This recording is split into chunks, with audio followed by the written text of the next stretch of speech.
Hey guys, welcome to Project Metal Music's YouTube channel with your host Ell and Basjan, and welcome to Project Metal Music's podcast number 100. Can you believe it's Yes, 100 already, there, Basjan? it's 100. It's simply awesome. Yeah, Project Metal has grown quite a bit. I remember doing my first podcast. Yeah, we had trouble because I was trying to go through the PC with the webcam and you couldn't hear me. And I was thinking, oh, we're going to have trouble. But luckily, Yeah, switched to mobile and the mobile camera, and things sorted out from our first yeah, podcast. Just a few gigs and one or two or three bands to where we are now. Proper full well put. bands, full gigs lined up and stuff like that. Oh yeah, well put, yeah. And we have a good few people in the chat there. We've got Lisa Boo. Hey up, Lisa Boo, saying happy 100th show, guys. Hey, And then Elizabeth. we've got Tony. Hey up, Tony. How you doing Hey, there, mate? Tony. And he's Yeah, just I hope you're saying, doing all right. yeah. And he says, congrats, guys. So yeah, Oh, thanks, awesome. guys. Welcome. Yeah. So a little bit of a grift here. As you may have noticed, there is a pin comment at the top there, and it is the Project Metal Music link tree, where I have put in Project Metal Music's website, the link tree, and Lisa Boo's Etsy store, and there's more to come. There's more to come. Hopefully, where when I've Mm-hmm. tried to figure out how to get all the stuff in. So yeah, if you want to click, if you want to support the channel, use the PayPal link in the link tree, and Oh, yes. so we can bring. So yeah, we can upgrade the equipment and etc. So we can bring better content. Tony, Lisa, myself and Lisa are going through the Mm-hmm. Feist over on Saturday night. Bastion's has been reading him, but you're still on a break, haven't you? Aren't you? About with Yes. Feist. Yes, at the moment I'm too hooked on games, so I'm doing the gaming section. Lisa and I will do it on Saturday because Elle is probably gone the furthest of everybody here with Feist. So Lisa and Elle on Saturday night, and they're also doing music, uh, bands and stuff they discuss. So if you've got a chance, please check them out on Saturday night. You're going to enjoy it. I can guarantee that, Tony. Yeah. Plus, we do now and again we do get special guests on the Saturday night podcast. We've had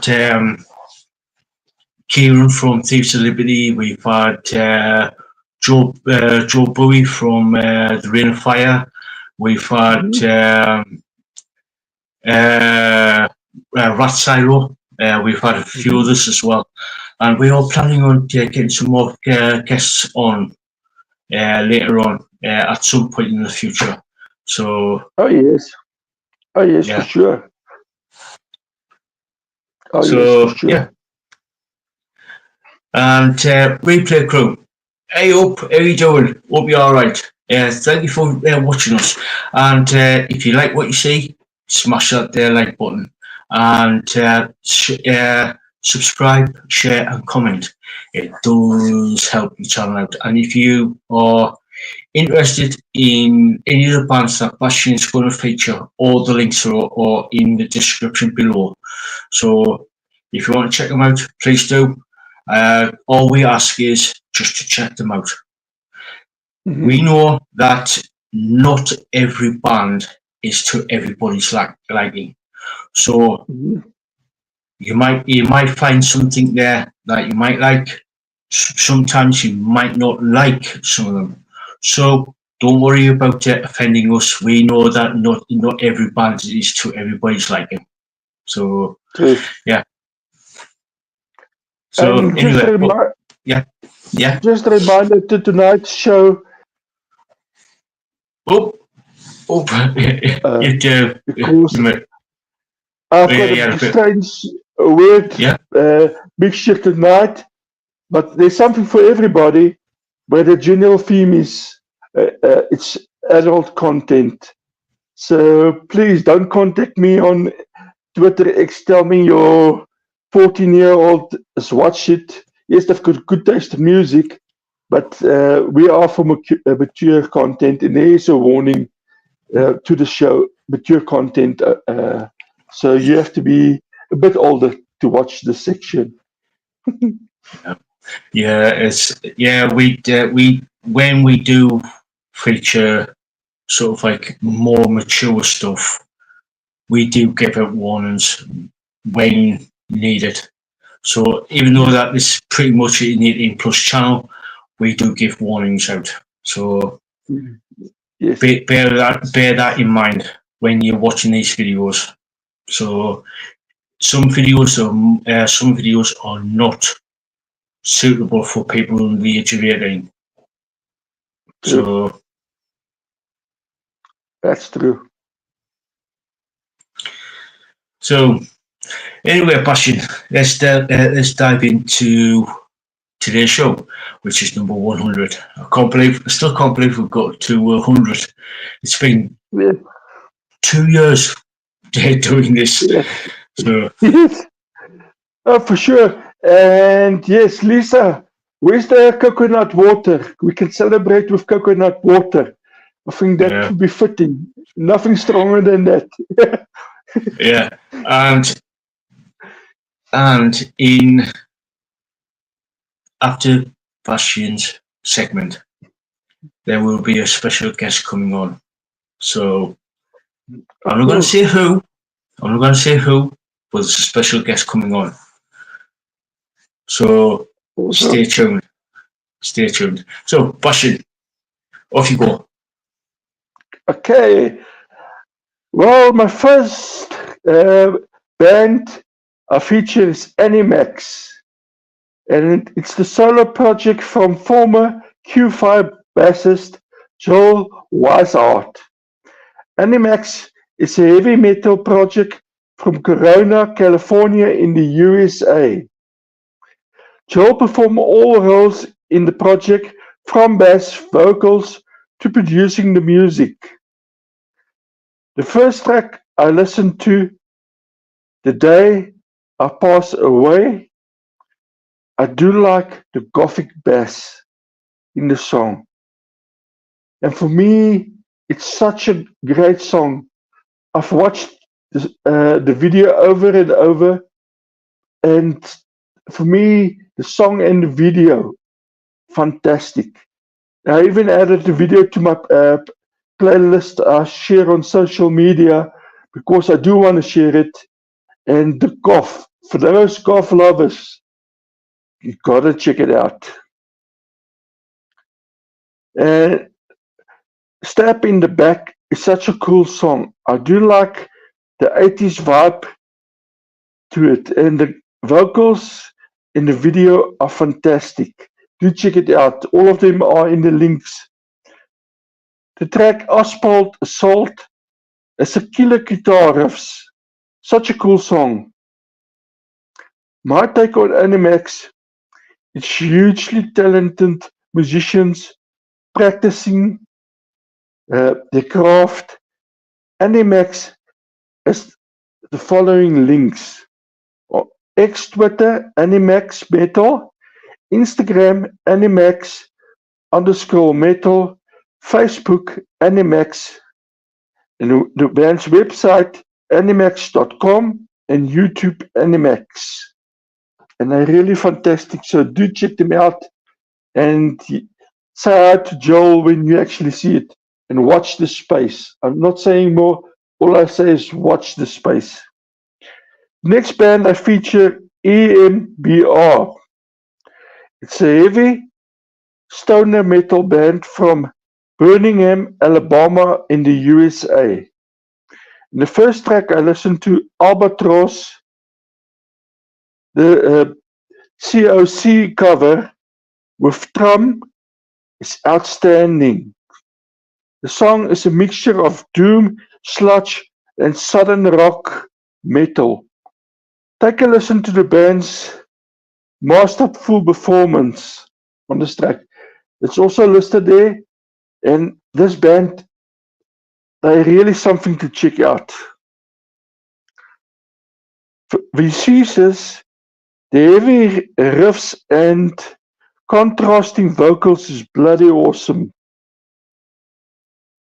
3 to 5, the guitar riffs is crazy good, and so is the vocals on the track.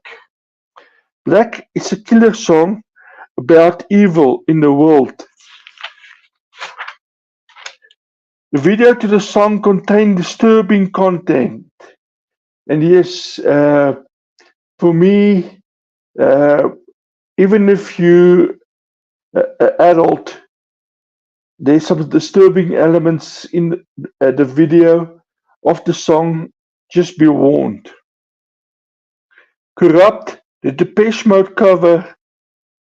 I want to perform the band to perform the song live. 6 minutes plus of pure joy. Gripping guitar riffs, drums, and vocals. My take on the band is they're bloody awesome. And do check them out on the following websites. The band's website, ebmr, rockband.com, X Twitter, EMBR-rock-band, Instagram, EMBR_band, and Bandcamp, embr2.bandcamp.com, and on YouTube, EMBR Band. And the next band I feature, Slaughter to Prevail. It's a Russian deathcore band from Yekaterinburg. They are based in the moment in Orlando, Florida. And I'm not going to discuss the reasons why they left Russia. That you can check out on the band's website. The band members are Alex Terrible, Jack Simmons, Mark Petrov, Evgeny Nikolov, and Dmitry Manadov.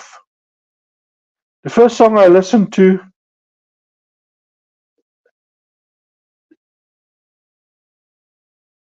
Kind of Darkness, is freaking good. Drums and guitar riffs is crazy good in the song. I do like the angry vocals. And the next song, for John Wick fans, Baba Yaga. The song is bloody marvelous. The contrasting vocals is just amazing. Big guitar riffs do work in the song.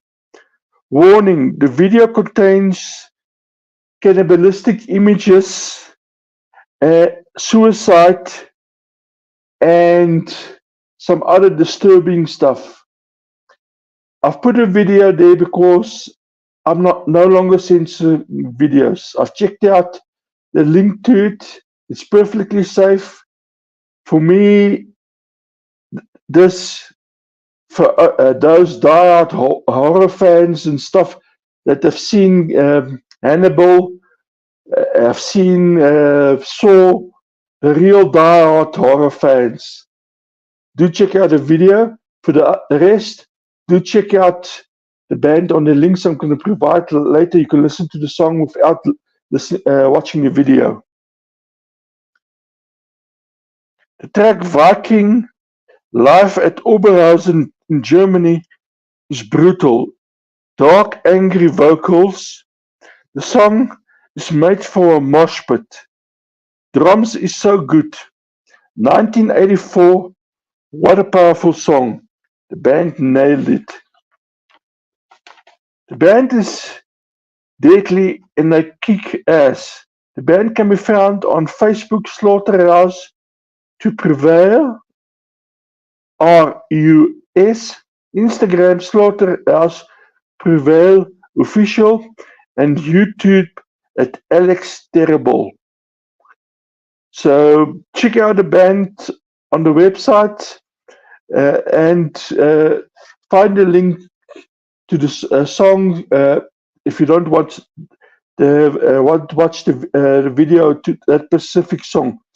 And yes, it's the Depeche Mode cover, but the way the band did it is brilliant. For me, that's the best version of the song. I do have the Depeche Mode version of that song as well.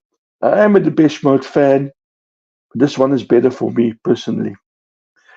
The next band I feature, Soft Play, are an English punk rock duo formed by Isaac Holman and Laurie Vincent in 2012. They were known as Slaves before changing their name in 2022. The first track I listened to, Punk's Dead, is such a good song. Drums and guitars are fantastic, so is the vocals. Act Violently is a darn good song. The track Everything and Nothing, I do like the violent in the punk song. The vocals is highly entertaining. Isaac is typing the angry punk vocals with heavy guitar riffs and drums. It's a killer punk song. The band is exciting and I do like them. And for me, this is proper punk. If you talk about English UK punk, this is it. Duo can be found on YouTube at soft_play band, band's website softplaybat.com, and Instagram softplaysoft. And the next band I've got, Black Rain. It's a glam hard rock band from Magnier, France. And yes, guys, themes from this band for mature content only. Themes of the band's music, sex, girls, and partying. And the first track I listened to, Wild, Wild, Wild, is fucking awesome. Hypnotic drums, vocals are legendary in the song. Nobody But You is a stunning song. The perfect feel-good song for me. Everything you want in a song is there. Listen to the vocals, drum, guitar, and bass. The track Untamed is electrifying, blasted away loud for everybody to hear. Hellfire is heavy and a powerful song. The crazy good guitar do impress. Psycho Dark, I would have been the perfect song for original Pet Sematary. Yeah, I do agree. I've watched Pet Sematary, the original, and for me, seeing the video to this song and listening to the song, that would have been the perfect song for that. My take on the band, simply outstanding, and they can be found on Facebook, Black Rain, Rock, Bandcamp, blackfuckingrain.bandcamp.com, and the band's website, blackrain.fr. And yes, like I said, this band is darn good, but some of the lyrics and some of their stuff might be upsetting for some people. The next band I found, Anonima, is a dark cyber metal band from Barcelona in Spain. The band members are Sarah Matthews on vocals, Jamie Monty 5 on guitar, Dell on bass, and Jerry No Years A Reedies on drums. The first track I listened to, I Retain, has killer guitar riffs and drums. The video to the song is breathtaking. Mia Migo is simply an outstanding post-apocalyptic metal song at its best. Guitars, drums, bass and vocals create the sci-fi futuristic feeling. The track Mia Enemy Migo acoustic version is breathtaking. And yes, when I've listened to this band, I just sit back and really enjoyed it. And the videos this band has done is simply awesome. Do check it out. My take on the band, they're unique, fresh, with their own style of music. I wish they would do a worldwide release of an EP or an album. Yes, please, guys, if some of your friends or fans are listening to this, please release it outside of France. It's truly amazing.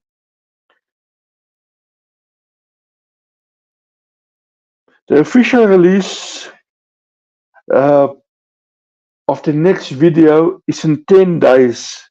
So do check out the links I provide. 10 days from now, there is going to be a new song from the band. And the song, it will be Mia Enemigo. It's the song that is going to be released. The official band video will be released 10 days from now. The band can be found on Facebook, Ina Ni Ma, and on Instagram, Ina Ni Ma, Bandcamp, Ina Ni Ma, Bandcamp.com, X and Twitter, Ina Mima, and YouTube, Ina Mima. And the next band I've got, Wandering With. The band was formed in Detroit, Michigan by Wade, include some of the finest musicians in the industry. And after listening to the band's music, I agree with that. Collaboration between some of the best artists. Some of them wanted to be credited in the song. Others, for obvious reasons, didn't want to be credited because of a record label and management agreements and stuff like that. So in the first track I listened to, Creeping In, it's a mixture of heavy metal with a twist of pop. I do like the guitars and vocals mixture in the song. And yes, the videos and stuff like that is also in the links. Drowning and the Glamour edition that I've listed here. Violin and guitar and other instruments with vocals. It's unconventional and the undertone and everything is gripping. I do like this mixture. It's something I personally, the way they've done it, I haven't heard it before and I was actually taken back. The track Guide Me Home, just amazing. The acoustic guitar is so good. I do like the drums and vocals. Angels Will Not Fly, heavy goth undertone with heavy metal guitars and contrasting vocals. Outstanding song. Forget Your Name, it's heavy metal fusion at its best. What's in for me, the way these musicians got together and did a song, it's simply outstanding. My take on the band, this is cutting edge music. Doing music their own way, where you can't say it's either goth, it's pop, heavy metal, and extreme heavy metal. You can't put them in a category or box. And I know some people find a problem with that. My take on this is why stick to one genre in a song or on an album. The way these guys did it is simply outstanding. And they can be found on Facebook /P/ wandering hyphen with hyphen 1006343160307. Instagram wandering with music. Bandcamp wandering with.bandcamp.com, and YouTube wandering with. The next band I've got, Grand Magnus. It's a heavy doom metal band from Stockholm, Sweden. The themes of the band's music are paganism, death. The first track I listened to, Skybound. I do like the vocals. The guitar, drums, Forge is simply amazing. Wolf God is a killer song. The drums is crazy good. The track Steel versus Steel is raw and I do impress. Like the ore over strikes the water, simply awesome. A battle anthem. Iron Will, play it loud and share with friends. It's a high quality song, masterfully crafted. And the band can be found on Instagram, Grand Magnus Band, Facebook, Grand Marcus Official, X, Twitter, Grand Magnus, and YouTube, Nuclear Blast Records. And this band, yes, for sure, incredible talent. And the last band I've got for tonight, Hard Sick Heroin. It's hard rock band from Minneapolis, Minnesota. And the first track I listened to, Kiss the Ring, will blow you away. I like the progressive style in the song. Stunning guitar riffs. The smorphic flower, the vocals is so good. I do like the contrasting vocals, and I also like the drums in the song. The track Burn It Down is out of this world. Powerful guitar riffs and a kick-ass vocals. Brick by Brick, it's such an emotional song. Angry vocals to hit the right spot. My take on the band, they are a combination of hard rock and progressive metal, and they're damn good. They can be found on the band's website, hardsickheroin.com, Instagram, hardsickheroin, Facebook, hardsickheroin, and YouTube, hardsickheroin. And now for my gigs for this evening. The first one I've got, Tampa Bay Doom and Gloom Fest, October 5th and 6th. 2 days of doom sludge, death stoner rock at Terra Bay Distro, DePaul, Florida. And the bands that will be there, EMBR. And EMBR will also release their new track at this venue. Hollow Lake, Witch Pit, Longburner, Dirt Witch, Kamaru, and Iron Butter.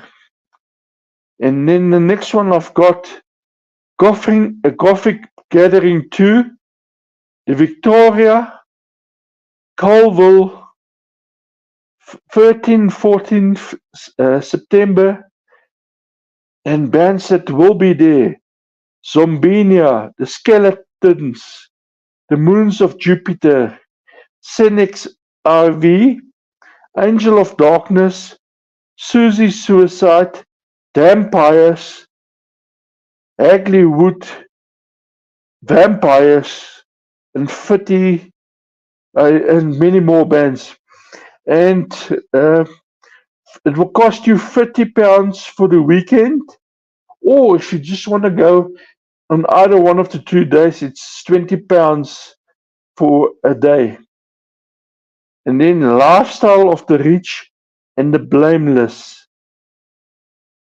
It's 6 puppies, Anything But Human, Shallow Side, Chasing Devil, and that's their tour.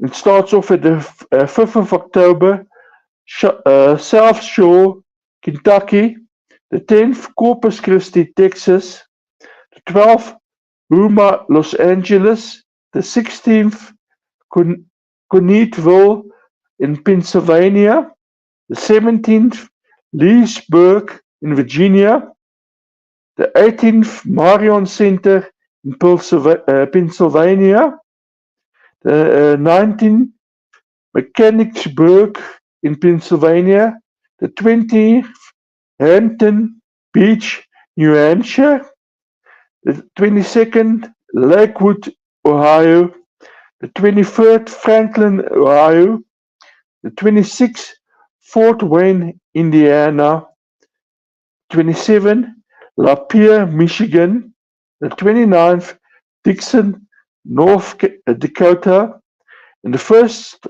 November, Ringgold, Wisconsin, the 3rd, Chicago, Illinois, the 7th, Council Bluff, Iowa, the 8th, St. Joseph, Missouri, the 15th, Chickasaw, Oklahoma, and the 17th, Denver, Colorado.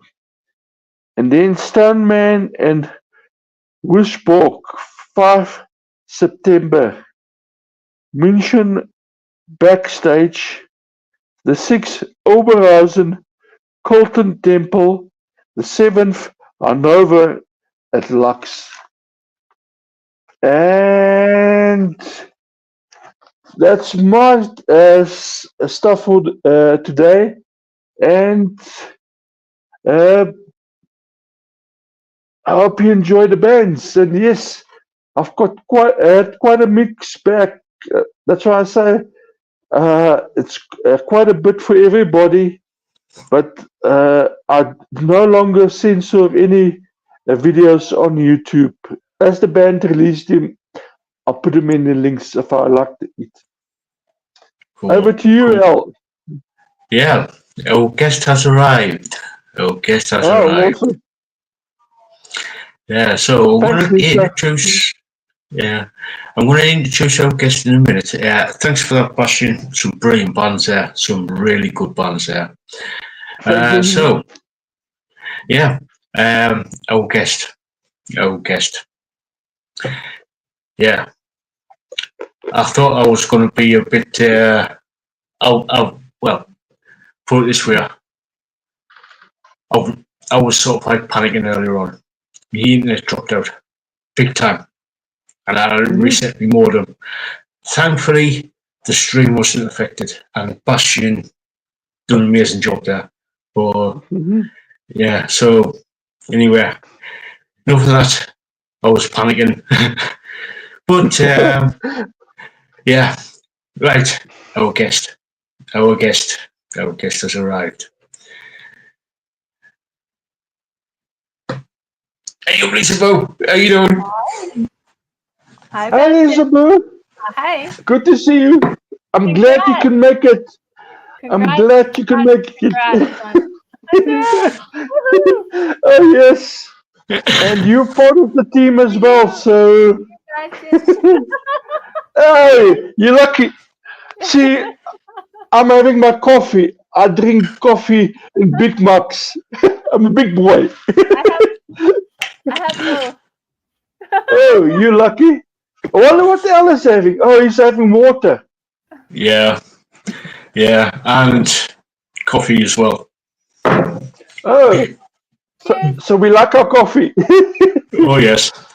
Chris, how you doing? Hey up, Chris. How are you doing? Hi, Chris. Nice to see you. Chris, yeah. So yeah, welcome. So the 100th episode, Lisa and Basjan. Can you believe it? Yes.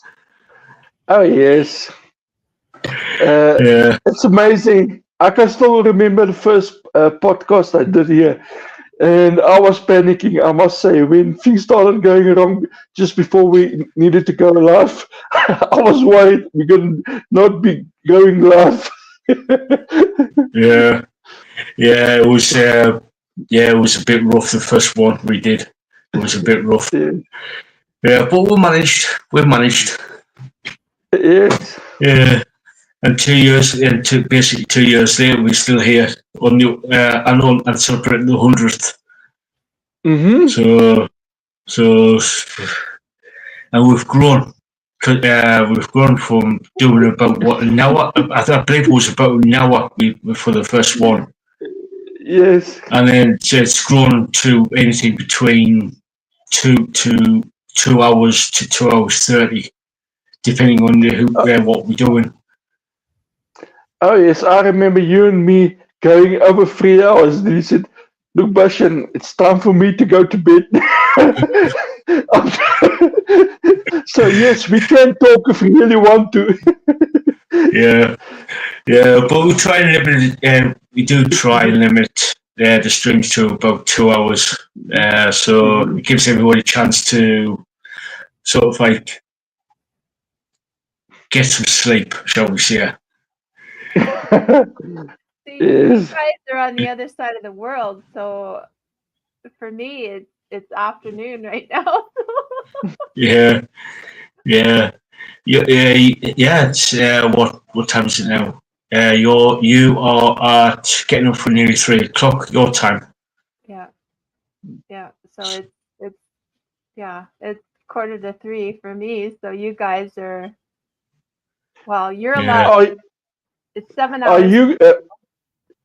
you more or less close to Pacific time, Lisa? Mountain Standard. Oh, yes. Yeah.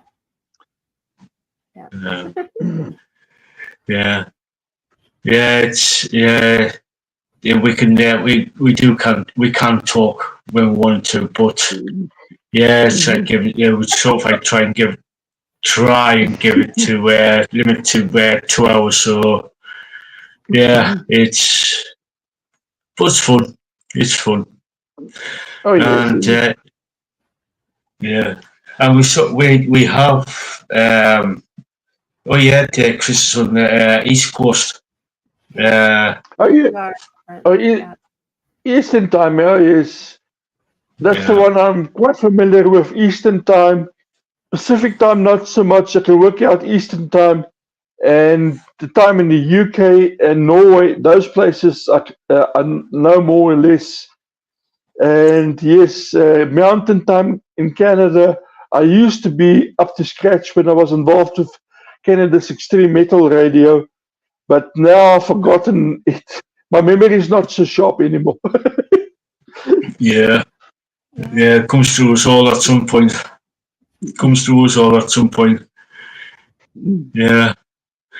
But anyway, got a few announcements for myself. I'm just getting a couple of interviews come through for this week. Wait, one actually. I've got two come through. One came through today. I've got one came through last week, and I've got I'm just waiting on a message from another band. Hopefully sometime next week. Hopefully, fingers crossed. I'm not going to say who it is, but I'm hoping to get for sometime next week. But the two interviews for this week, I have on Thursday, I've got, I hope I pronounce this right, I Siege Venom on the 29th at 7:30 p.m. And I've got on the 30th, I have Matty from Jalen on the 30th. So I'm looking forward to talking to them both on Thursday and Friday. I'm hoping to get Desert Kites, but I haven't gotten back to us yet. Hopefully sometime I will get them on at some point. I'm working on some interviews for September. But in September, Roy Costin's going to be on at some point. In October, got Mark McCowan from Divine Martyr in October. Oh, yeah. And that'll be awesome. That will be. Oh, gosh, yeah. I do like Divine Martyr. Yeah, oh, gosh, yeah. I do like them myself. Yeah. Tony's asked, can he get bands? Can he get bands from Japan? I we'll think try. to them, in my album review, Japan is going to be very difficult because of the time difference. Because we have to get something that will suit them and Al. If he's doing the interview, if they're going to be on Monday, suit me. I'd have to be up like 2 o'clock, 3 o'clock, that time in the morning. So yes, if a band from Japan is willing to do an interview, by all means, we make a plan. Yeah, I have had bands from Australia because they're in a similar time zone, and it is very difficult to organise a time. It is very difficult because obviously they're about 8 hours ahead of the UK. And it is, like I said, scheduling can be very difficult. And like Basjan said, we've got to be able to, if they agree to do, if a band does agree to do an interview, I've got to be up at 2, 3, 4 o'clock in the morning to get everything prepared to do the interview. If they could like get some spare time, like see in the afternoon their time, I've got to be up at like stupid o'clock. But yeah, if a band from Japan is willing to do an interview, I'm more than happy to do it. Oh, yes, it will work better if they're touring, say for instance, Europe or maybe the States, catch them there if they've got a break in between, and ask them, listen, come on while you're touring, if you've got a break, that will be perfect because then we just slot into our normal slots. But like I said, very difficult. It's not impossible, but it's going to be difficult that we can get them when the time suits them and when we can actually do it. Because remember, during the week, me and Ell and Lisa are busy with other stuff. We can't go do it like at 9 o'clock in the morning because it's impossible for me to come on that time. I know for Ell it might be also impossible, and for Lisa, her time 8 o'clock in the morning. Yeah, because I actually just came across a black metal band from Japan.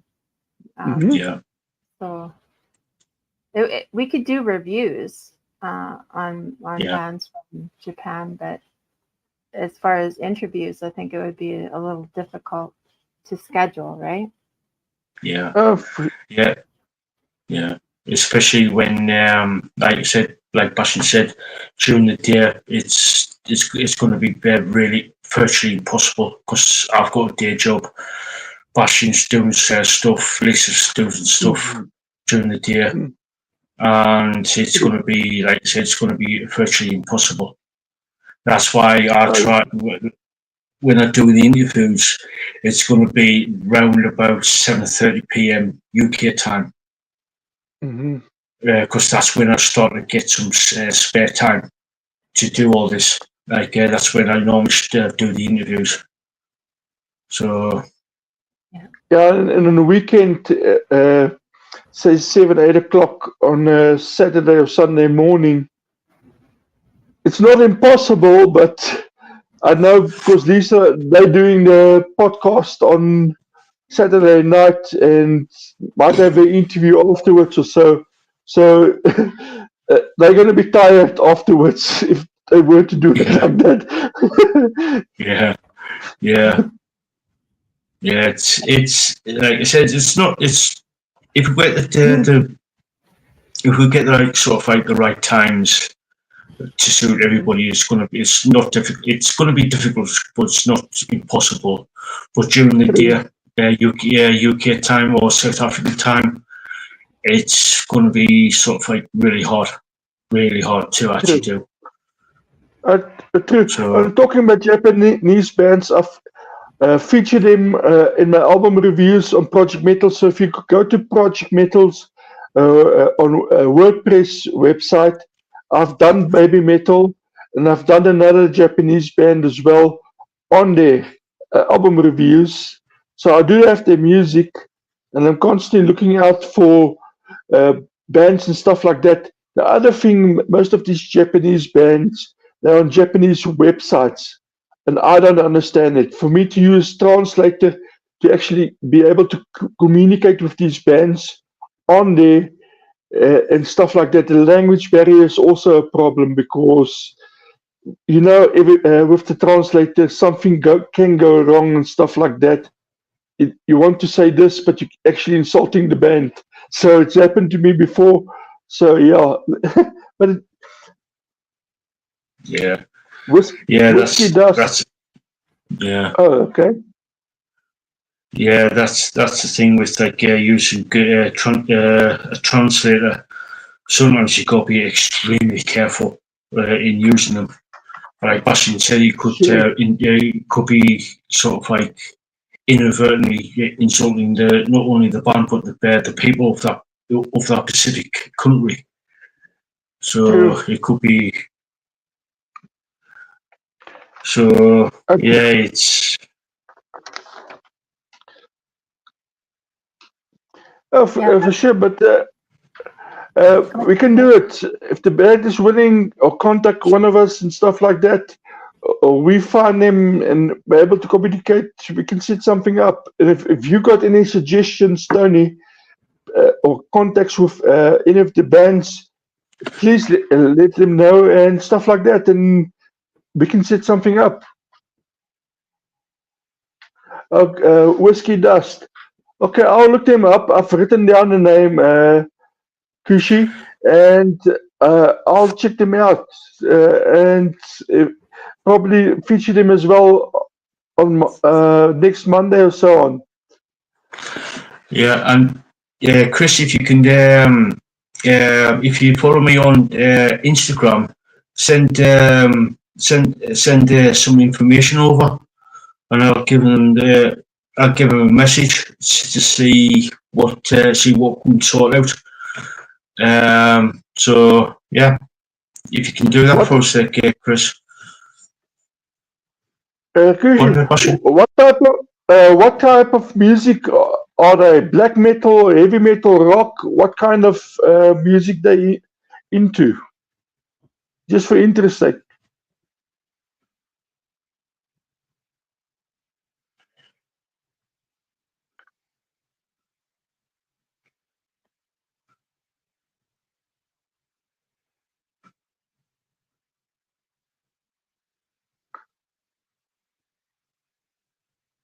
Rock blues.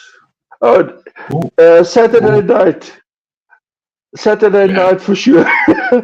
Yeah. Well, personally, I'm into all different genres of rock and metal, and we'll definitely do like a video review between myself and Lisa, and possibly get them on to do a interview with them. So I think I've actually heard of Whiskey Desk before. yeah, same here. I'm sure I've come across them somewhere. Yeah, I'm sure I've come across them somewhere. Yeah. Look, for me, blues rock, unless it's sort of southern rock, I'm very picky to what I listen to when it comes to that, because I've had some people play on the radio stations real bad blues. It's depressing blues. Yeah. Yeah. Yeah. Oh my goodness. I've listened to some of it, and you just like thinking, oh God, really? Really? I was just like, sometimes I've had to turn it off, to be honest. Basjan doesn't want to cry in his Wheaties. Well, for me, cereal.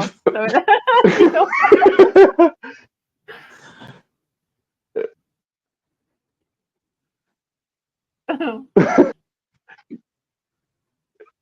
okay, Reggie.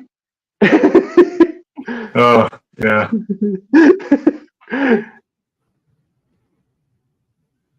Yeah. Yeah, so, any, I know, so, I'm trying to think here, I'm still a bit stressed out from that, from the internet dropping out. So, Basjan, I know you've been sort of like, been concentrating on gaming at the minute, and but now that we've got the three of us here, and we've sort of like been, all of us have been reading Feist. So you, Basjan, you've been, you got to the King's Buccaneer, I believe. Yes. Was it the King's Buccaneer? Yeah, the King's Buccaneer. That's the next one I'm starting with. For me, I've while I've finished reading those books of Feist, I actually found while I'm doing the podcast, bands with the music videos and stuff like that. It reminds me a lot about Feist, and for me, like I said, I really can't wait for a mini-series or something to happen now.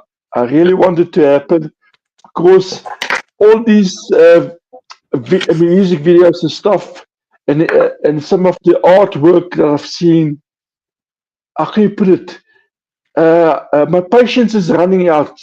It's like I know some of these women out there. You tell them, listen, you're getting them a birthday present or something special, and you hide it in somewhere in their house.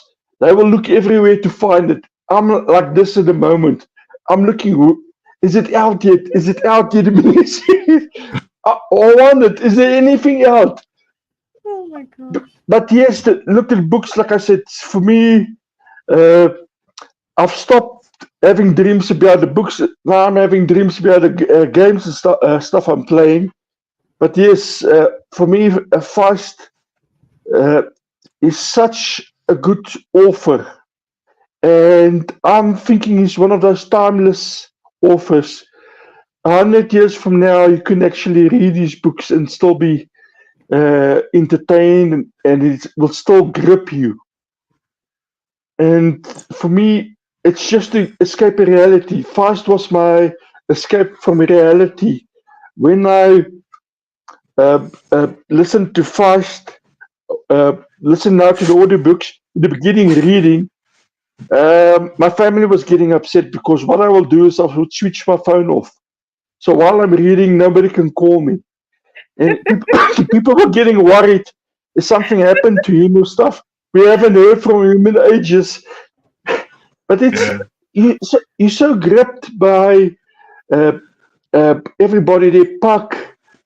For me, the different kind of musicians and stuff like that, the characters, and like Lisa said, sometimes some of them are naughty, and I think a proper bop against the head or a frying pan against the head would do. Sometimes you think, really, you really just did.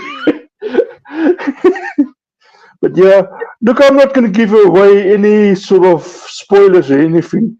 For those tempted to read fast, do it, and do listen to the podcast on Saturdays, because the way Lisa is explaining and talking about the book and Ell as well, if you're not gripped by then maybe you're not a reader, but it's really fantastic, and yes, it should be done on series and as soon as possible.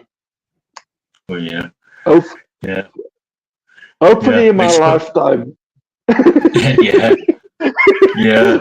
Hopefully in Pike's lifetime to actually see it to come fruition. So, Lisa, what's your take on Feist up to now for people who's listening to the podcast, to the Monday night podcast? He's an amazing writer. He's just amazing, and I'm on the fourth one now. So that's the fourth book of the Silk War saga. Yeah, Shards of Oblivion, I believe. Oh. So yes, haven't gotten to the brutal parts yet. So yeah, it's coming. It's coming. Because I just started it last night, so I just finished the other 4 chapters, 4 chapters last night. Talking about sorry, Lisa. Talking about brutal stuff. I know a lot of people are talking on Reddit. I'm not going to give spoilers and stuff like that away. I want to get the kids interested in reading. The kids don't want to read and stuff like that. And the kids are into fantasy sort of games and stuff like that. From what you read and stuff like that, what would you put the age restriction on Feist's books? A recommended age? I would say 13 and up, because there is some, because kids these days are a lot, they grow up fast, and they've heard of a lot of this stuff already. They don't need to hear anymore. So I'd say 13 and up. Yeah, because if you put it at 16, these kids have already heard a lot of this stuff already by 12, 13. True. So I would say 13 and up. Just, like for YouTube, it's 13 and up, right? To be on YouTube. So I would say 13 and up. Yeah. And Alf, further on, you've obviously finished everything so far. 13 up for the rest of the books as well, or? Oh God, would yeah. You go higher? No, 13. I would say 13. I agree with Lisa there. I would say 13. Because the reason is because in the Fireman saga, I'm not going to give anything away for both of you or anybody who's listening to this who haven't read Feist or just started Feist. But in the Fireman saga, it's full on brutal. I'm not just saying that just for the hell of it.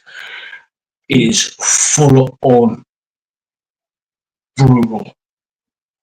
Because I can't say what happens even if everybody sort of like read the books, because of YouTube, I can't see it. I can't see what happens in those books because the channel will get taken down straight away. Yeah. But it's like Yes. Sorry, I just wanted to say that everybody, like a lot of people have watched like movies about war, right, and stuff like that, and there's some pretty graphic, pretty, you know, like really grown up situations in those, and that's what's in these books, right? So you have to like, would you let your child read or watch those war movies? Probably not. You know, use your judgment there, right? So yeah, because it's the same kind of subjects, right? So Gotcha. Oh, gotcha. Yeah, it's like you said, like Lisa said, it's like Feist. Literally, Feist covers a lot of topics, and a lot of topics are not exactly for 5-year-olds, if you know what I mean. It is full on. It is. Yes, it does it in a tasteful way and respectful way, but I wouldn't. I wouldn't. I wouldn't let an 8, 9, 10-year-old to read these books. If you know what I mean. I wouldn't want them to watch a horror movie or watch a war like a graphic war movie. no. I just wouldn't. True. So And talking about what I've read on social, a lot of younger people that have started reading the books, their biggest problem is some of them, if their first language isn't English. Now, you from the UK, we call it you speak the Queen's language. Uh, and Lisa, you from Canada. Uh, uh, I presume because Canada was also a lot of expats and people from the UK there. Your English is more or less the same. Some of the people found the problem with the English language that Feist used in the book. They say it's very difficult for them to understand what is happening there. I'm talking about the youngsters not understanding what he's saying. For me, yeah, some of the stuff because it was not so bad because I did Shakespeare at school many years ago, so I understand it. But I also understand because English is not my first language. But luckily I was taught Shakespeare in back then UK English, not the American English. And I think that's the problem. The American English that I use in America, you have problem with the Wi-Fi strat because he's from the UK. He uses the English from the UK. yeah, that's the thing. It's especially when he's got he has. I know from what I've read, he's got he has a history of journalism. He was a journalist prior to start writing books, so he knows how to sort of like construct a sentence properly. He knows how to construct a paragraph properly. He knows how to sort of like do that type of thing. So in today, especially over the last, this is from what I've noticed, there's a lot more sort of like slang being spoken today. Yes. A lot of slang. So kids now are so used to like sort of like using slang, whether it be in the speech or in written form, if you know what I mean. And and when they sort of like when they come to sort of like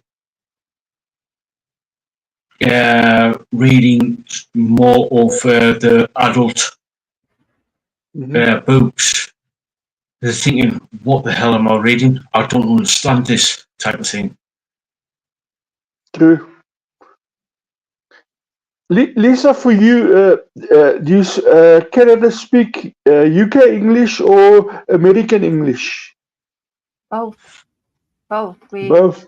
I yeah, because of course with my dad being more the British, Irish, Scottish, right? Of course, this is generations back, but I learned all of that in school too, right? Oxford Dictionary, right? It's like, like you learn stuff, and being here in Canada, it's multicultural, right? So it's a lot of different languages that are spoken that you get to learn. French, Indian, East Indian, like different languages, right? So you learn it as you go. So true. Yeah, French, I sort of understand. I try to speak it, but I know the French don't like it when foreigners speak their language because they say you say it out wrong and stuff like that. And I know they hate it when the British people come to France and I try and speak French. They will not help you. Better speak English. Don't insult their language by trying to speak French. It's very frustrating though. Go to Quebec. Yes. If you speak English, they get insulted. Is that strange or what? It's a multicultural country. Yes. If you speak English, you insult them. And all of their and they're upset when there's English on a business first, instead of it being French and then English. If you put English and then French, they lose their mind. Make it make sense. Make it make sense. I can just remember that Canadian French woman Ell did the interview with. Don't mention the name. Yeah, don't mention that name. I'm not mentioning any names. Oh. It's such a laugh. Do I need to go back into the interviews? Don't bother. Yeah? I'll tell you later. I'll tell you later. And the problem is, I was stupid enough to do a review of the band and stuff as well. And she came back to Ell and wanted this change and that. I just said, no more. Oh Lord, Lordy. Yeah. Basjan asked Basjan to do the review, and he got all the information there. And she came to me. Granted, I'll run the channel and I'll run the website. I was like, I don't see any problems with this. And it's just like all the relevant information was there, and she wanted, like she said, she wants this change, she wants that change. I was just like, at the end of the day, I just wanted. I can't really see it. I was just like, go away. Yeah. Yeah, I don't get some. Yeah, I was going to say, don't get us wrong, I love the music, but it's just like, oh my God, really? But this is the thing. For that whole week, I put my maple syrup away in the cupboard. I couldn't look at my maple syrup. Don't blame the maple syrup. It's not its fault.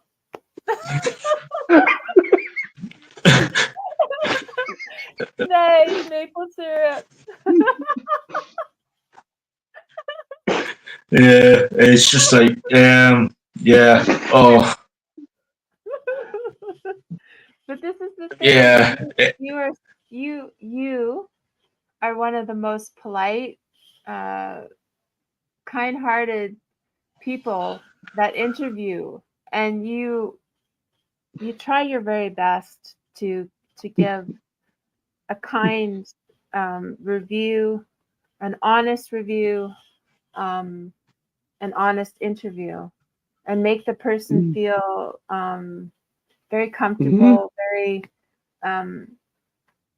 like feel at home, like you're friends, like speaking to friends, right? So to come back and say, I don't like this or I don't like that, that's kind of rude. To say it like, I just don't want, like, because you're one of the best interviewers in my mind. You're one of the best interviewers out there. So you're so kind to people, and you give an honest opinion. So that was very rude. Agree with that. So that whole week, I didn't have maple syrup on my bacon and eggs. Yeah. Don't take it out on the maple syrup. Yeah. Yeah, it's just like, yeah. For that, yeah, like bashing, sort of like, he couldn't. Well, I fell out of love with Canada for that week in a big way. Oh yes. Look, for me, the whole thing is I got all the information I used straight from her and the band. Nothing was added, nothing was taken away. Every link, everything they gave me, I used in my review. And then when I heard what happened, I said, "Oh, no more, no more." Yeah. Yes. I'll give that band every opportunity, every chance. I'll give that a chance. Never again. Never again. Sorry, but that's one thing you just don't do, is to come back to us and say, "Oh, don't like this," or "Don't like that." Change it. Literally demanding to change stuff. I was just like, no, this is our honest review. This is our, if you don't like it, tough. Yeah. True. Because yeah, that's how much. The Saturday night mask got shrunk. If you wonder, if you trying to put his 2 cents in there, he's like, yeah. If you wonder what we're talking about, you got to watch the Saturday Night podcast. True. Next time a French-speaking Canadian artist is coming on, Lisa's doing an interview. Me and Ell is going to disappear into chat. Yeah.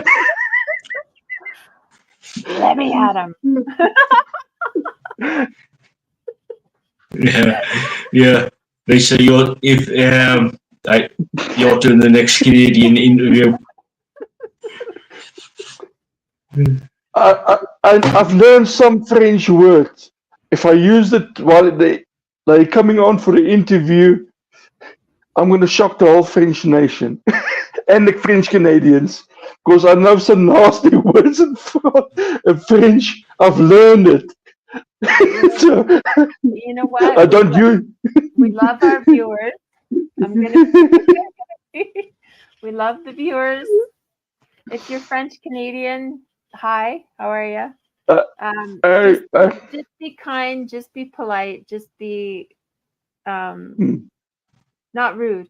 Okay. We'll have a good time. Don't be rude. Yeah. Be a good person. Don't be a dick, as you say. Right? Yeah. Oh, God, yeah. I try. My basic karma is I'll show you a little bit of respect. I don't demand it or anything. I'll show you respect.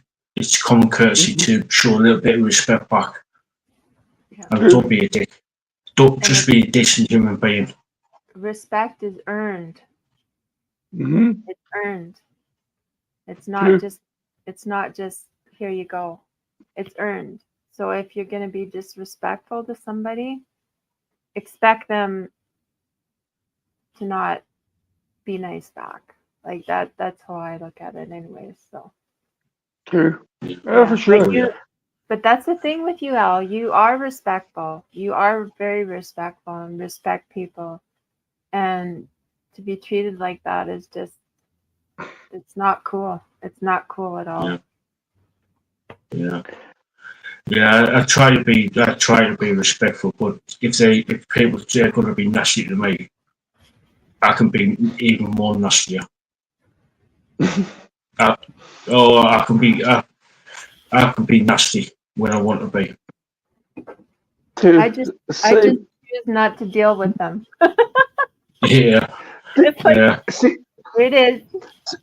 Speak to look, this. Lisa, as you're getting older, and the older you get, you say to yourself, listen, I don't have to put up with this sherbet. Your fuse is getting shorter as well. And your patience. I have a long fuse. But if it gets down, then look out.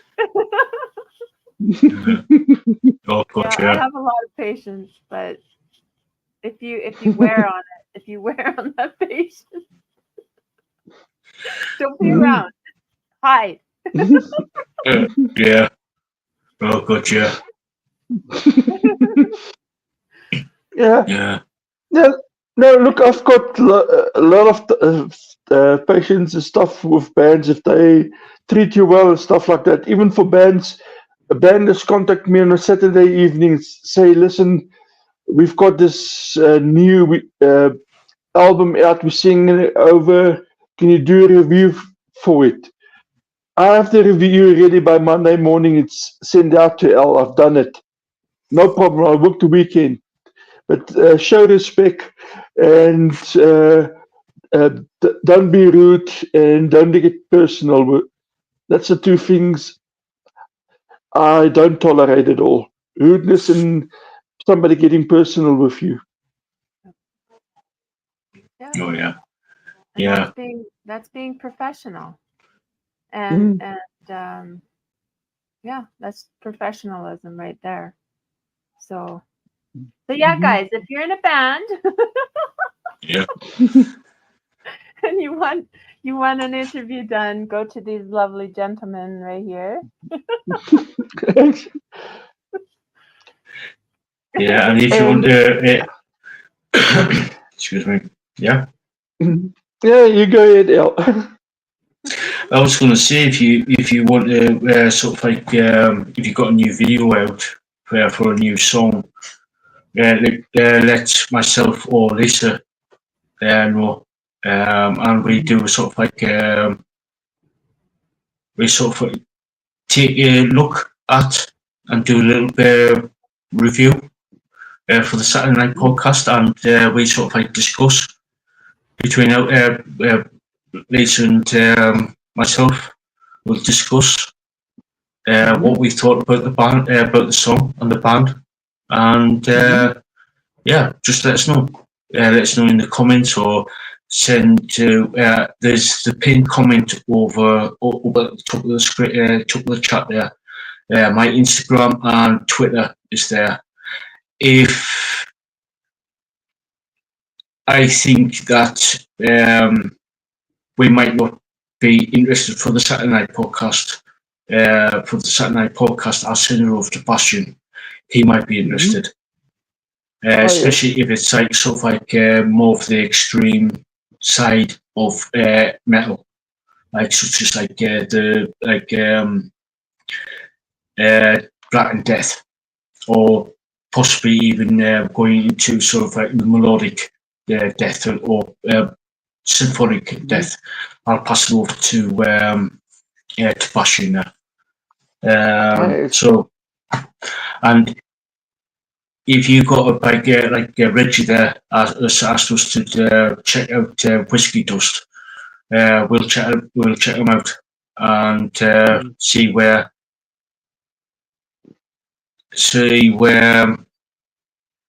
we'll place it, and we'll possibly even get an interview as well. So Tony has just asked Basjan, what is your home language, your native tongue? Afrikaans. I speak Afrikaans.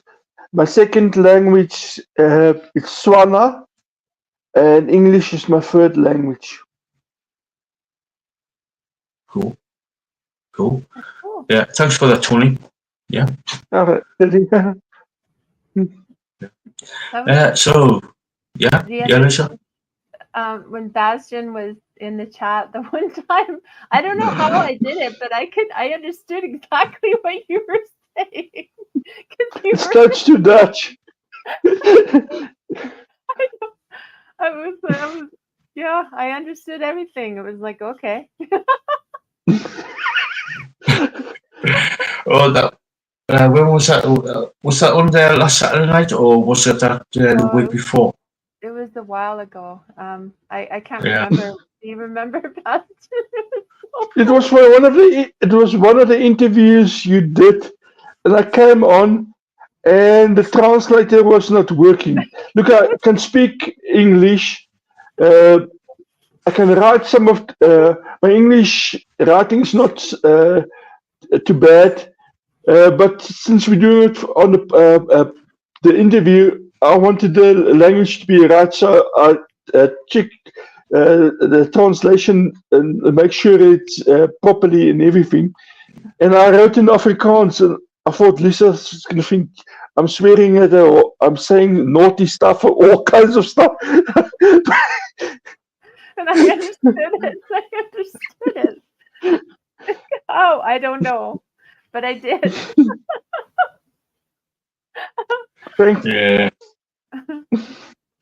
Thankfully, it was sorted out before the interview started, so I can ask in English. So, yes. Yeah. I've just put, guys, if you wanted to talk to Basjan directly, go to, and you've got your X account or Naughty Elon, Naughty Elon. I still call it Twitter. So if you want to contact Basjan directly, go over to Twitter and call it, and just speak to Basjan directly about music in general, and he'll respond to you. Normally over there, aren't you, Basjan? I'm on there 3 times a day, so that you'll get daily response. Instagram once a week. I've checked it on this morning. I've checked in Instagram. So once a week on Instagram. The other his other website, Zuckerberg's, once a day. Maybe I'll skip a day, so I'm infrequent on there. So that's the best one to get me on. Yeah. And like I said, the link tree, it's got my details there. Instagram, Twitter, There's a PayPal if you want to donate, and there's Lisa Boo's website there. There's online store as well. And Oh, yes. yeah. And speaking of Lisa Boo's store, drift away, Lisa. Oh no. Okay. It's Buddha Bell X Studio on on Etsy. I sell bracelets that I make, pendants that I make, some necklaces that I make, some vintage jewelry that have the clips, which are getting harder and harder to find for ladies, because there are ladies that don't have piercings. And I have towers and spears and spear stands, and there is more stuff coming. So yes, I'm gonna. My mother and sister are interested in stones, and when they were here last time, I actually took them to your site, and some of the stones you've got there, they're interested in the stones stuff. I see some of them have flaws and some don't. And yes, my mom's birthday is coming up, so we're gonna get her something. So just hold on. I'm not giving her my credit card. There's no ways she's gonna use it to shop on your. Forget it. And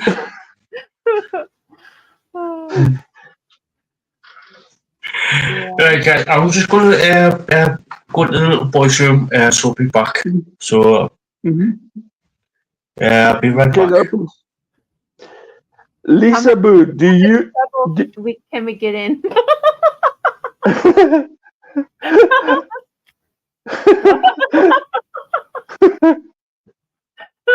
Oh. Ha! Tell me, Lisa Boo, do you watch Netflix? Yes, I do. Yep. The Scandinavian countries are up in arms. They took one of the Viking heroes, a guy, and Netflix did a movie on it.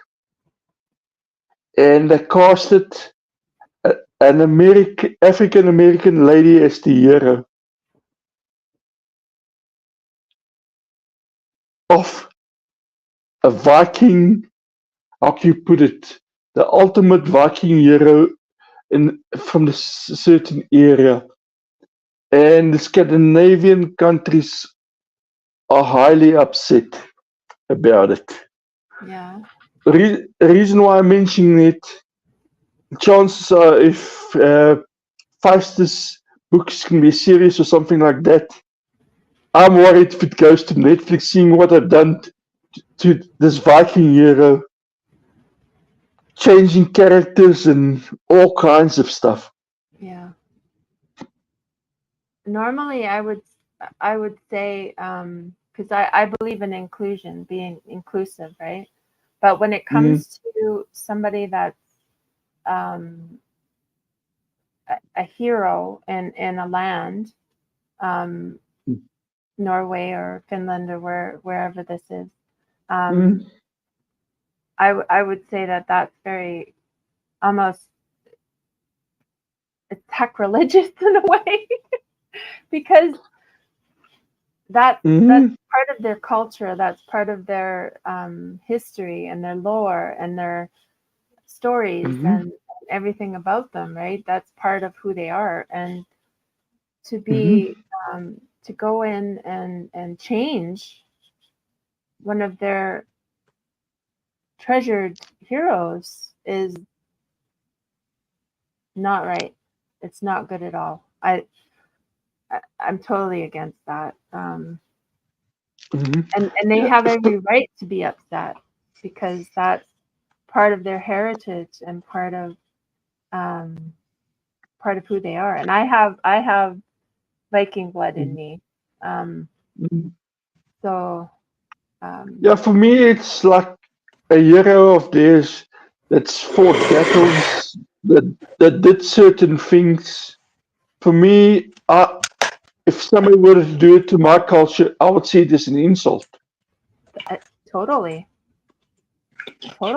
It's a spit in the face to change.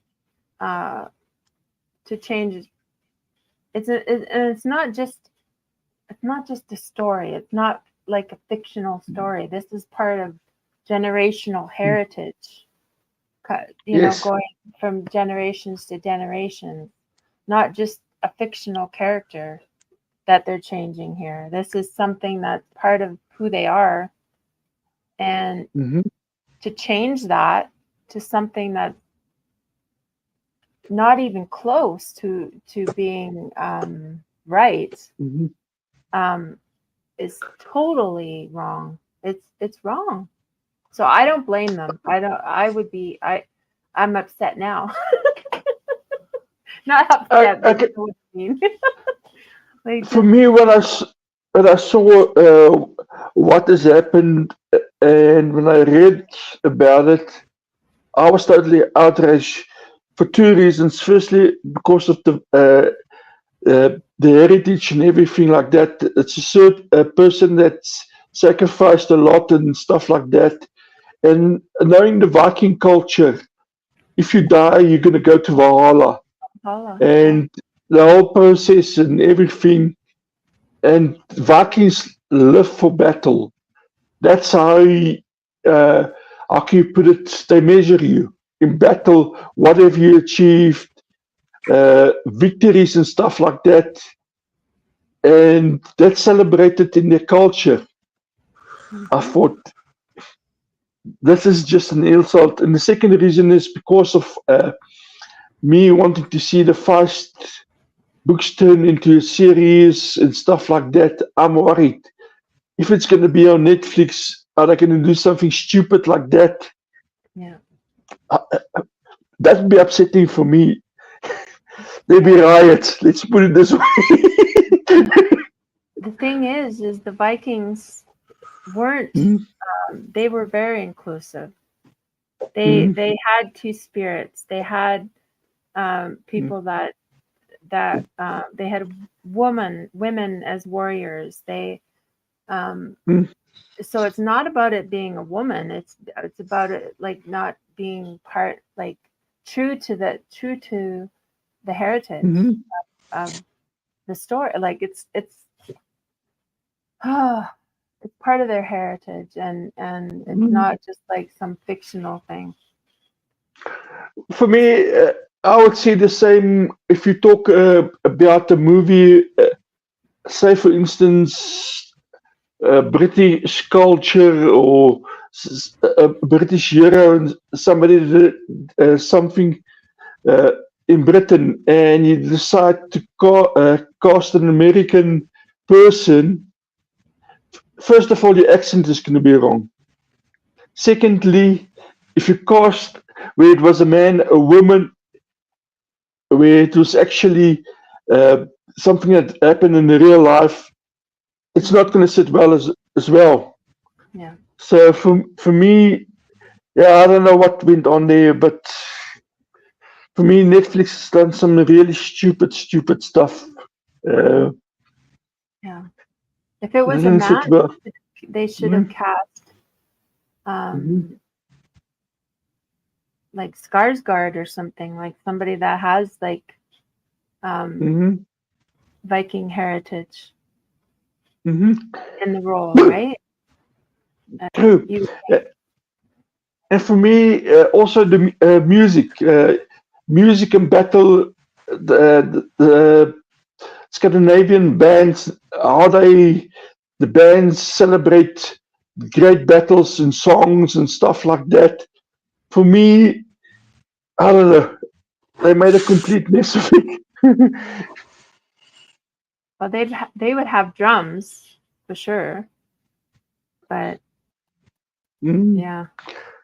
Because my Norwegian friend that I talked to, he used to be a DJ in one of the radio stations. He was completely outraged. And the words he said, I can't repeat here. but for me, it's like, I understand his anger and stuff like that, and yes, I agree. Yeah. Well, this is the thing, right? Like if it was a male and they made it and they had a female doing it, then that's not right either. Even though they had female warriors, but if that person was a male, then it should have been a male playing that person. Yeah. How would you like your favorite character in Feist? It's Mara. It's correct, eh? Yeah. Yeah. It's well, she's one of my favourites. There's Punk is another one, and Thomas. Oh yes. Well, Lisa Boo, how would you like RuPaul playing Mara if it was to be a TV series? It wouldn't be accurate. It would be very off character. Let's put it that way. Yeah. I was going to say Mara's what 5'4", RuPaul's about 6 foot. Yeah, maybe more. Yeah. Yeah. True. For me, the thing is, like I told Lisa while you were away, Elle, about the Norwegian hero Netflix decided to make a movie of, and I casted an African American female actress as the male hero, and the Scandinavian countries went ballistic. Yeah. Yeah. It's why? Just why? Just why? For me, watching the bit my friend sent me, a clip, heavy American accent. Nothing is right. I'm not talking about anything else. Her accent is wrong. That's celebrations and stuff. It's what the men in the countries and the warrior men did. Women were not allowed. Now you see a woman sitting with a bunch of men and doing stuff. Look, the Scandinavian countries saw it as an insult. They're highly upset about it. Even politicians have gone ballistic over it in those countries. So yes. Yeah. And look, for me, I'm just worried if the Feist stuff is getting on Netflix. What the hell are they gonna do? Sorry, Frank is gonna make an appearance here soon. Yeah. Behave yourself, Frank.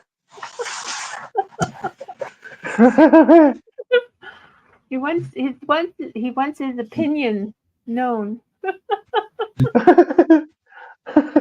not happy either, I don't think.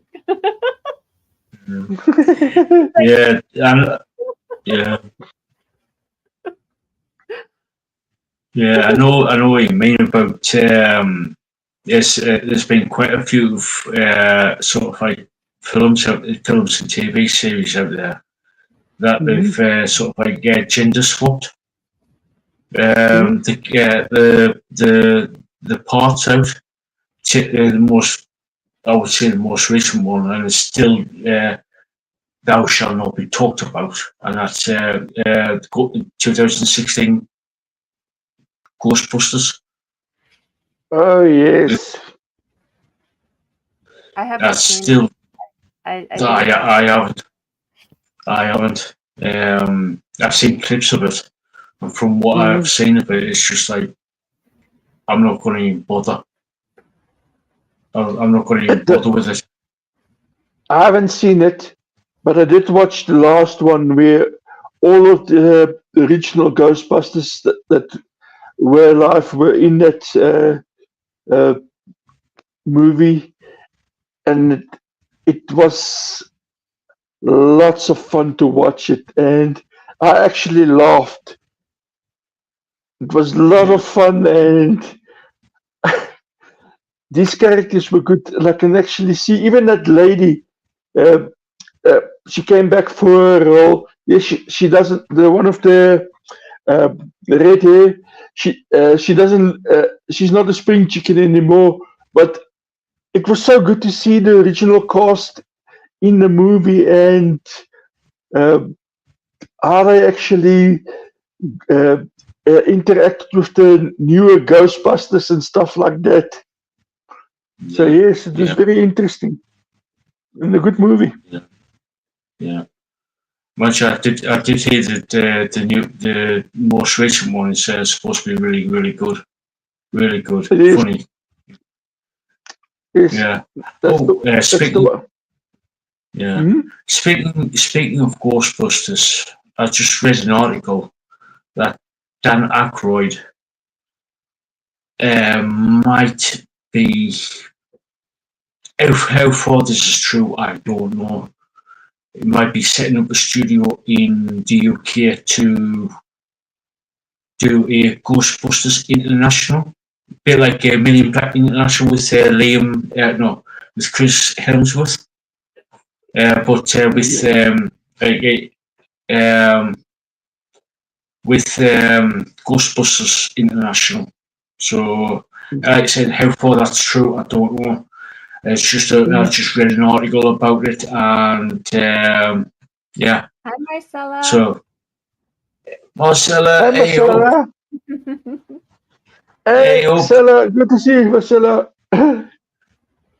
It's all three of us Yeah. today. Yeah, we're Yes. celebrating the 100th. We're celebrating the 100th episode of the Monday Night Podcast. So, yeah, we thought we'd get all three hosts on. So, yeah. So, I was speaking about movies. I was talking to my nephew yesterday about remakes and sort of like reboots.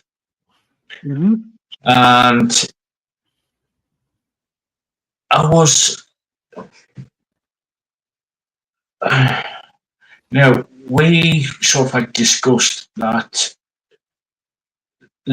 certain films that shouldn't be even thought about being remade or revamped or rebooted or whatever it is. And it's like such as Clash of the Titans. They should never have remade that. Conan the Barbarian should have never been remade. Halloween, the original 1970s, I think it was 77 or 78 Halloween, the original Halloween, should never be remade. The Evil Dead should never been remade. But I said to my nephew, if it was a film from the 1920s, then yeah, I would. It's been enough time. Enough time has passed for the filmmakers to say, you know what, the technology's there now. We can sort of like do a remake or do a sort of like revamp of the 1920s films. But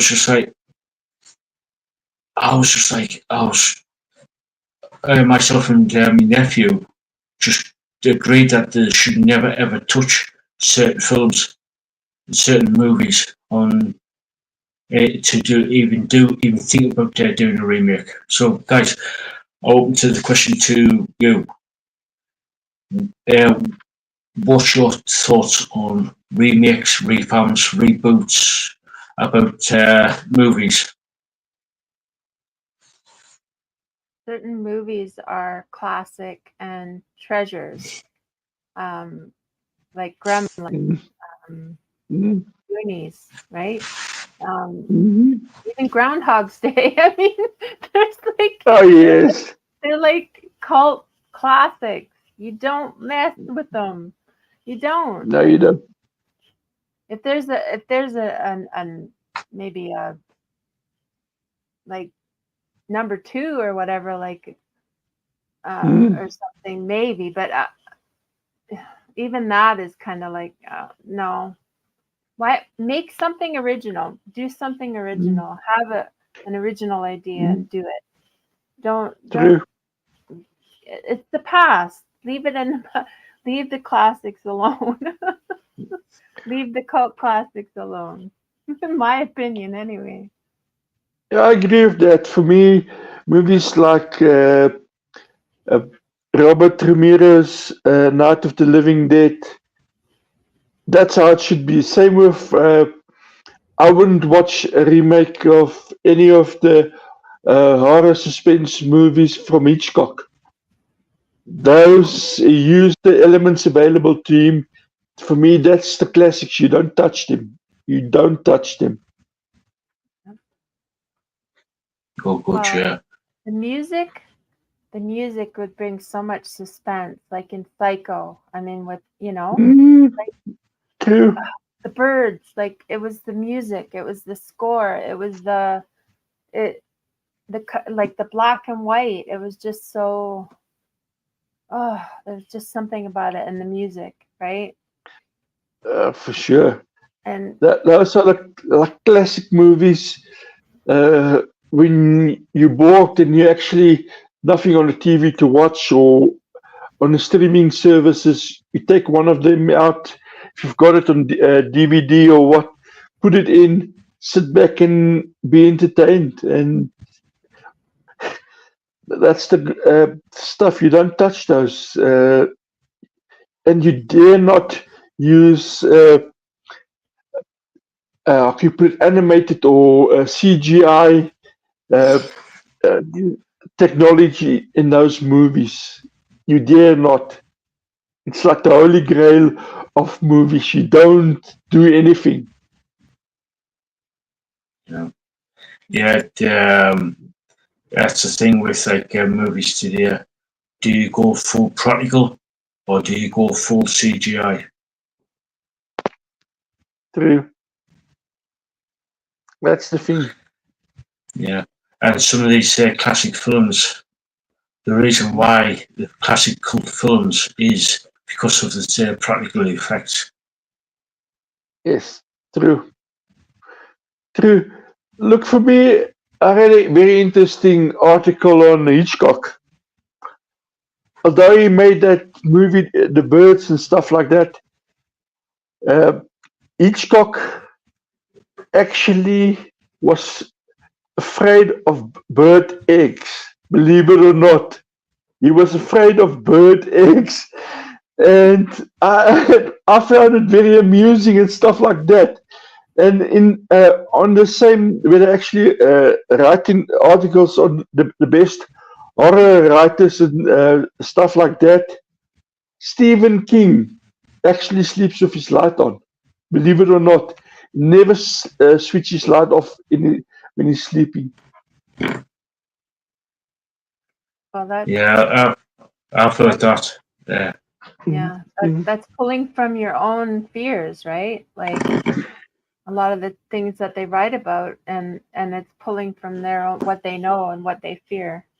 So Yeah. that makes a lot of sense that they would write about stuff that scares them. Hey, Marcella, doing good, How are you doing?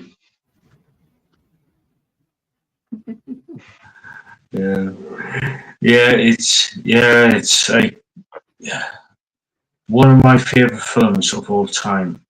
Well, I've got several, but one of my favorite was it's a film by Omar Sharif. He plays the lead in this film. When I heard they did a remake of it. Mm. I was like, what in the actual hell's backside? Why did they do it in the first place? And that is Dr. Zhivago with Omar Sharif. No! I had a feeling you Yeah. were going to say that. On the fly. Yeah, they did the remake of it, and I saw it, and what an utter disaster it was. It was nothing like the original with Omar Sharif. And it's just like, Omar Sharif put a lot of heart and soul into that film. Mm-hmm. Oh, yes. Yeah. For me, Omar Sharif, I do like all his movies. I've seen all his movies. Every one of them he played in. Even the Emerald Necklace and stuff like that. Fantastic actor. And you cannot replace him with anybody. Because of his talent and because of what he put into those movies. Those are timeless classics. You never touched him. Oh, good, yeah. And he was so expressive, like you could tell by the look in his eyes, like how, like he was emoting the emotion, right? And yeah. Talking about Dr. Zhivago, I actually got soundtrack on vinyl from the movie. So wasn't one of the song? There was Laura's song, wasn't it? Yes. Yeah. Yeah. Love it. Yeah. How do I know that? Yeah. You also got it. Yeah. Yeah. Marcella has just asked a question. Have you ever heard of a movie by the name of The Last Wave? Now, I've just looked it up, Marcella. Is this an Australian film directed by Peter Weir?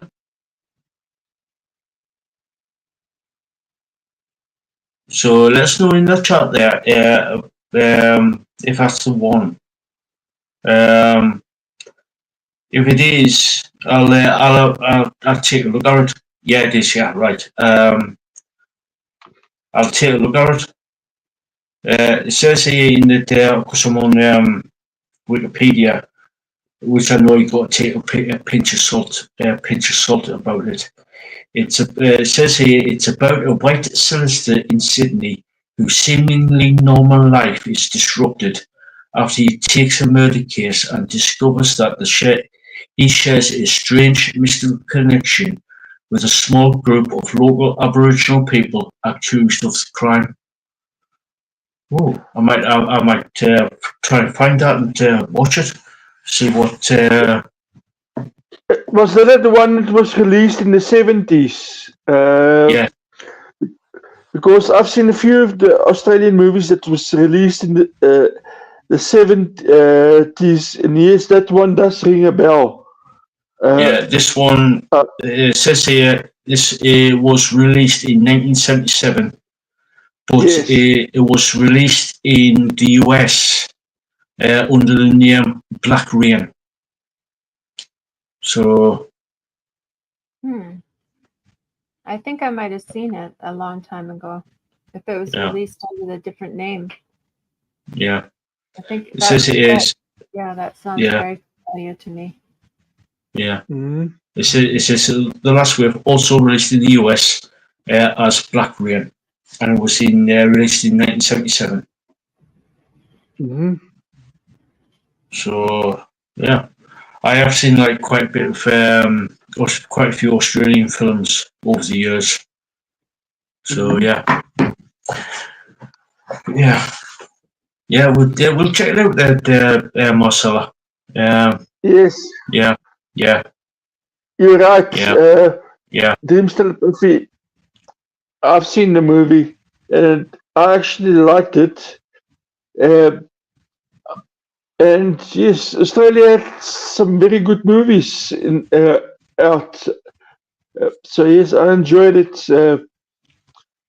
And yes, some of them look. They were very interesting, especially that murder movie about. I think if the name is Black Jim. About a regional guy that went and killing people in Australia. I saw that movie as well, and yes, it was actually also quite good. I know there's a lot of controversy and everything about the movie, but yes, I enjoy it. Yeah. Yeah. Yeah. So it's just sort of like sort of like my last sort of like thought about movies, and it looks like we're going to be starting wrapping things up because it's starting to get it's gone 11 p.m. here in the UK and it's past midnight where Bashan is. So sort of my last thought of like potential sort of like remake. Mm-hmm. If somebody turned round and said that we are going to remake Breakfast at Tiffany's, would you dare? Hell, hell no.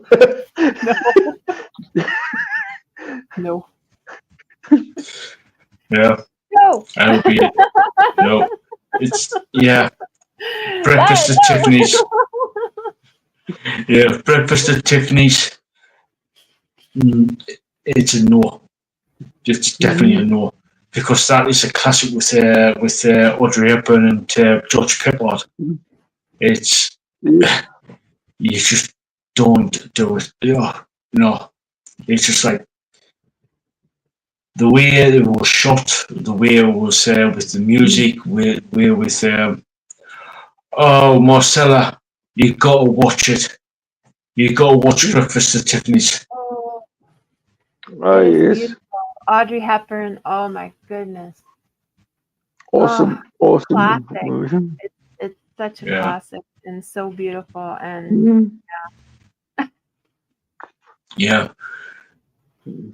Audrey Hepburn plays a sort of like a socialite, socialite in the 1960s, and Mhm. George Peppard is plays a writer, and they live in the same building. And it's sort of like I would try not to, because you haven't seen it, Marcella.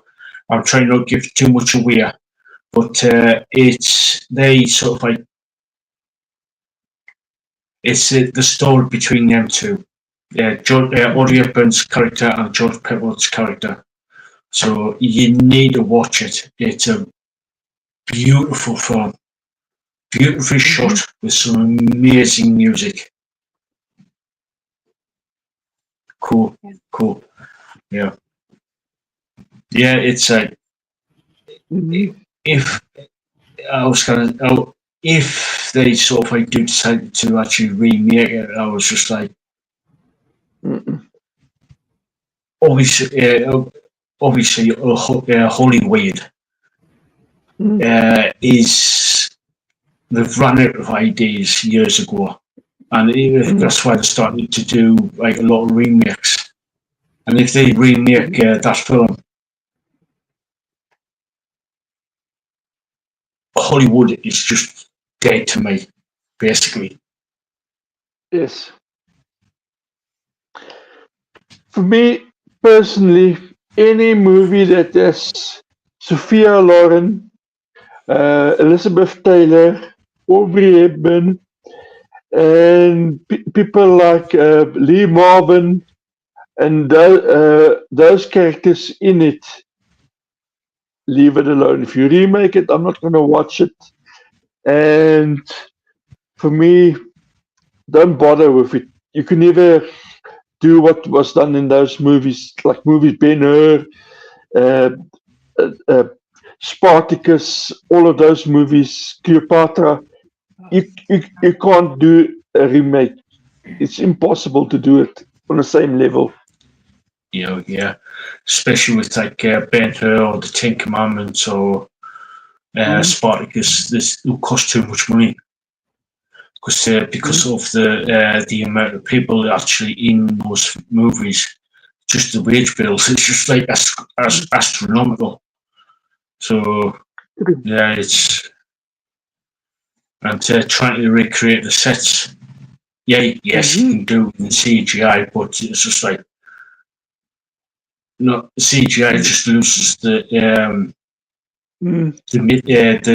magic of those films, if you know what I mean. True. Look, for me, the extras in the movie, they were part of the movie. They helped create the atmosphere. And you notice them after you watch these movies a few times. Same with Fiddler on the Roof, Zorba. Those kind of movies, you don't touch it. Oh god, yeah. Oh god, yeah. Yeah. So, Lisbeth, what's your obviously you must have like quite a few movies that you hold dear to your heart. But what is your sort of like movie that say, nope, you better not do that film, you better not remake that film or reboot that film. What is your favourite movie? You say you better not if you're gonna better not do this remake or I'll come out swinging. There's a list. There's a list. But when you said Cleopatra, that to me that's Elizabeth Taylor and Richard Burton right there. That's you better not touch that one for sure. Of course, Gremlins. Yeah. My child. For sure. A lot of the oldies that because they're the ones that I used to sit and listen to with my mom, like a lot of the old Errol Flynn movies and yes, movies and like the greats, right? All the greats. And Errol Flynn was one of my mom's like favorite. So yes. and there was it was funny because my mom's cousin was in one of Errol Flynn's movies, in one of his I think it was Robin Hood. Her cousin was actually in that movie, so it was one of her favorites. Ironically, so yeah. Of course, Robin Hood was made already. Of course, he made, but and it's true. Hollywood needs to come up with some original ideas and stop with the going back and revisiting all these classics, because they're classics for a reason, because they're great, and they just stop doing that. Come up with an original idea and stop butchering the classics. Please. Now I'm going to ask you, what would you say to a remake of the Rocky Horror Picture Show? Fuck no. No. No. No. Definitely not. I've seen the original film and I've seen the stage play as well, and it's a massive no from me. Same here. It's a cult classic, and that's another one that I say no, because the cult classics are that for a reason, right? Because there's still theaters in America we can actually go. Certain time of the year they show the original Rocky Horror Picture Show. You go and sit and watch it. Yeah. Yeah. Yeah, and everybody dresses up. Literally, everybody dresses up. Yes. See lots Yeah. of guys and G-string stuff with garters. Fuck no. Michaela, you're swearing. I understand. I'm Afrikaans, remember, Michaela. I understand what you're saying. Yeah. Yep. Yeah. It can Yeah. happen. Michaela, I might get it. Michaela, ons gaan hulle moer as hulle dit doen.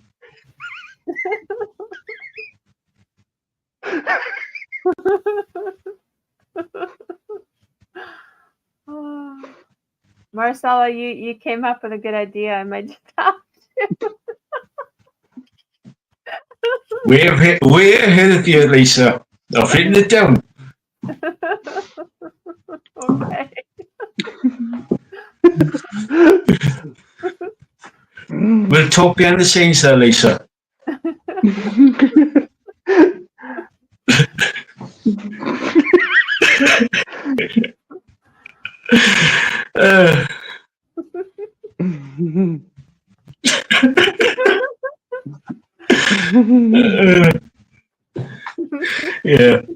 Yeah. Oh god, that just put me right off. Oh god, that just put me right off my train of thought there. That and the big cat t-shirt. The big cat. We gotta get a big cat t-shirt. Yeah. And the Yeah. mice will play. Yeah.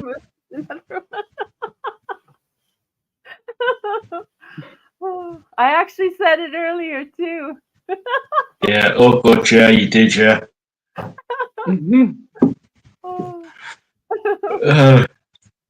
This is why I like Marcella. She comes up with some brilliant ideas.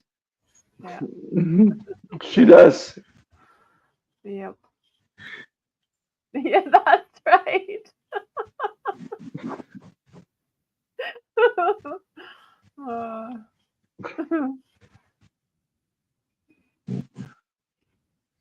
Yeah. So, guys, it looks like we're going to be starting wrapping things up because it's by all means, post away there, Marcella. It looks like we're going to start wrapping things up. So, guys, any final words before we sign off? You first. Basjan? For me, enjoy the live gigs, go and support local artists, and come and support us when you do interviews during the week and weekend. Catch Lisa Boo on Saturday night, and Lisa Boo say you can message her on social media. She will tell you what's happening in Vice's books. Only on social media. Please ask her and have fun. Catch you next time. Cheers. Lisa? Another happy 100th to the channel. Yes, cheers. Yep, cheers. With my Cheers. Yeah.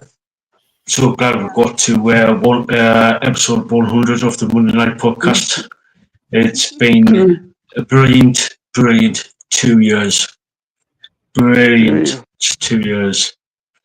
We went from sort of like how long? About 45 minutes to 60-minute podcast. Right, yes. And slowly we went. We grew and grew to what it is today. And I thank everybody here, not only with the panel, but everybody who has sort of like come into the chat, supported the channel, grew the channel to where it is now. Thanks to Tony, to John, to Marcella, and everybody else who has come into, who's come in and supported us. And and Tony said there, 200 more. And yes. Yeah. Many, many, many more. Yeah. Many Upward more. and upward. Oh, yes. For sure. Yeah. Yeah, good, yeah. And thanks to everybody and everybody on the replay. Hey up, how you doing? Hope you're doing all right. Hope you like what you see. Smash the like, spank it hard. We do like a good spanking around here. And subscribe, share, comment. It does help us to get into the YouTube algorithm, the almighty algorithm. Yes. And we can get this channel to see to a lot more people, and we can support more of the bands, and to do more interviews, do more podcasts, and So love you, Marcella. Yes, thanks God with Lisa's whips. That's yours, Basjan. You need the furry handcuffs and whips. That's for you.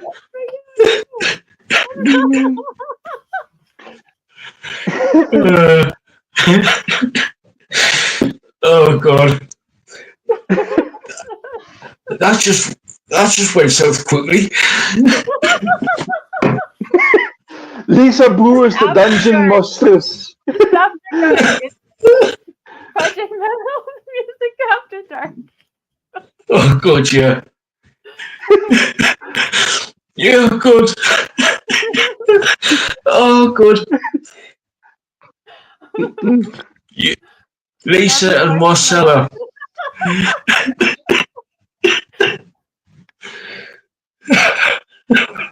Oh, good. Oh, God. Carbonized, Marcella, Lisa Boo, Gunner Girl. Oh, God, the bad influences. For sure. Love you, Marcella. Love you. Love you, Marcella. Sleep well. I love you, Marcella. Oh, God. And Marcella, get your brother back on again for another interview. I need him back on again. So, yeah. Anyway, guys. Oh, yes, we are there, Marcella. We are.